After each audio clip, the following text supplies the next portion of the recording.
you and I seem to be on the same page when it comes to what the Dolphins should do going forward with Tua Tagovailoa. But I want your overall thoughts on Miami right now, and what would you do if you were the man running the show? First and foremost, like, Tua deserves to get paid. He does deserve to get paid. I'm not saying he doesn't. And I think that the bigger topic is like the quarterback market and what's being said. Yeah. Because it's one thing for a guy to get paid because he had a good year and he's showing that he has a lot of upside. That's one thing you can say about a guy getting paid. I think the bigger question is like the quarterback market being set crazy where guys aren't deserving of the payment that they're asking for.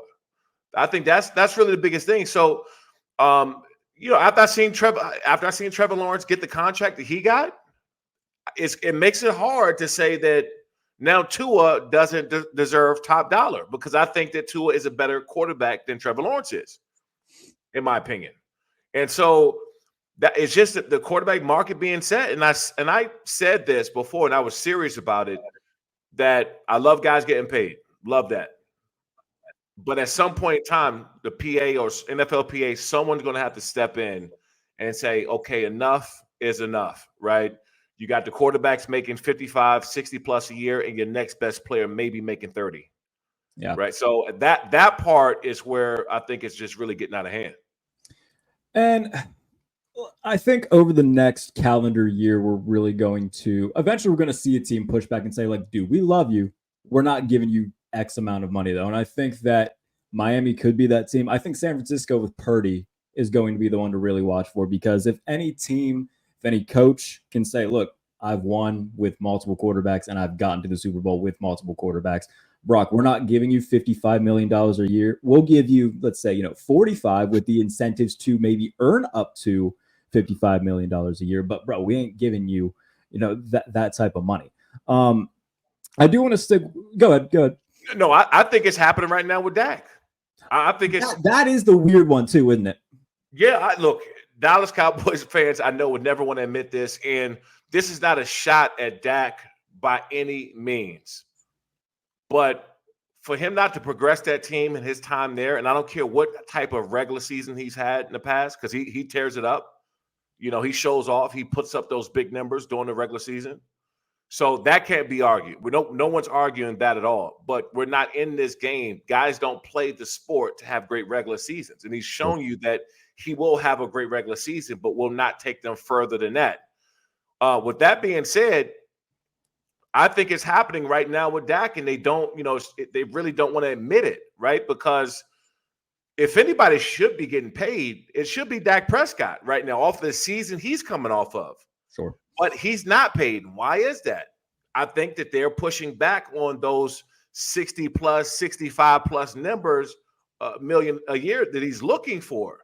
And so what's happening right now to Dak, I think it's really going to come down to, and I'm not sure if they're paying him or not, but it might come down to if they let Dak Prescott go, he might be the first one to kind of be pushed back on out of anybody.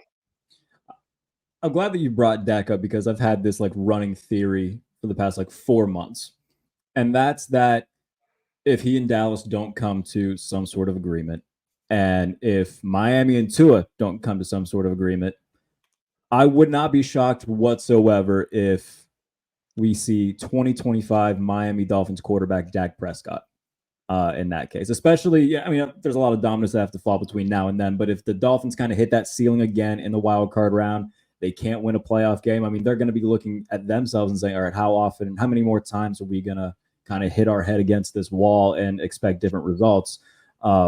If they think that they've reached their ceiling, it could be a very much, Mike McDaniel getting his Matthew Stafford type situation, if you will, should that be the case. So what say you in terms of Miami Dak potential pairing next year? I like it. And I'll tell you why that can happen. Tua last year had two great wide receivers. He had two great targets, and Waddle and Tyreek Hill. They're number one wide receivers on anybody's team, both of them. Mm. Now you just add Odell, right? And I'm not saying that Odell is what he was 5-6 years ago at all. But what I am saying is he's still a target that you have to respect because he still can go out and hurt you. So now Tua has 3, and this is why what you said could very well happen. They're giving him a third with a running game, right? A third thrown target with a running game. If they don't go to the AFC Championship game, I think that is going to happen. If they don't, is that the absolute bar? Like they have to get the AFC title game? I think that's the if you have some of the most explosive offensive targets and players, you have a great coach, Mike and McDaniels.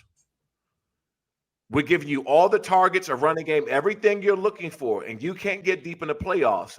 And now you're looking for 55, 60 plus a year. If you can't win off of that's the ground to saying we don't want you here. We rather have a Dak Prescott. So people may kind of frown upon that and say that's crazy, but it's actually not. What is the 2 reasons? What is the reasons these guys aren't getting paid? They both put up numbers. Trevor Lawrence just got paid. All these other guys are getting paid. And Dak Prescott and Tua have both put up numbers. Why aren't they paid? I think this situation is very real. And you brought up the run game, and I'm glad that you did, because if you go back and watch I think really both games against Kansas City last year, the game in London and then the wild card game, it was clear that Steve Spagnuolo's game plan was make Tua beat us, stop the run, and because if you let them run it down your throats and then they force you into single high, that's when, okay, Tyreek, Jalen, we're going to, hit you off a 3-step drop and just run like hell against the defense. The Chiefs were like, no, beat us over the top. Good luck doing it. And if you look at Tua's numbers last year against playoff teams, so in that situation, they were 1-6 against Kansas City, Baltimore, Buffalo, Philadelphia, Dallas. Tua had 8 touchdowns and 7 picks in those games. The Dolphins averaged 16 points a game. Like, look, man, it's cute that you can put up 70 against Denver. That's great. But, to be frank, it doesn't mean shit if you can't do it against the good teams into the playoffs.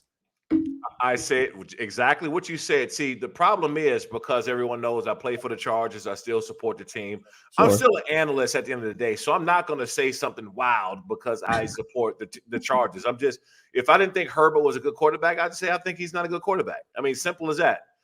And there's a lot of back and forth between Miami Dolphins fans and Chargers fans over the Tua Herbert situation. So they automatically want to compare the two. If we're talking about just Tua and what you just said, the reason why he's going to request and require this amount of money is because of the numbers he put up. But if you really look at the record, look at those stats, who did they beat worth beating, right? What good team can you sit back there and say, man, yeah, he really, really lit them up? He hasn't. Their best win last year was the Cowboys. And even then, Dallas, when they got into the playoffs, they showed, okay, maybe they're a little bit fraudulent unto themselves.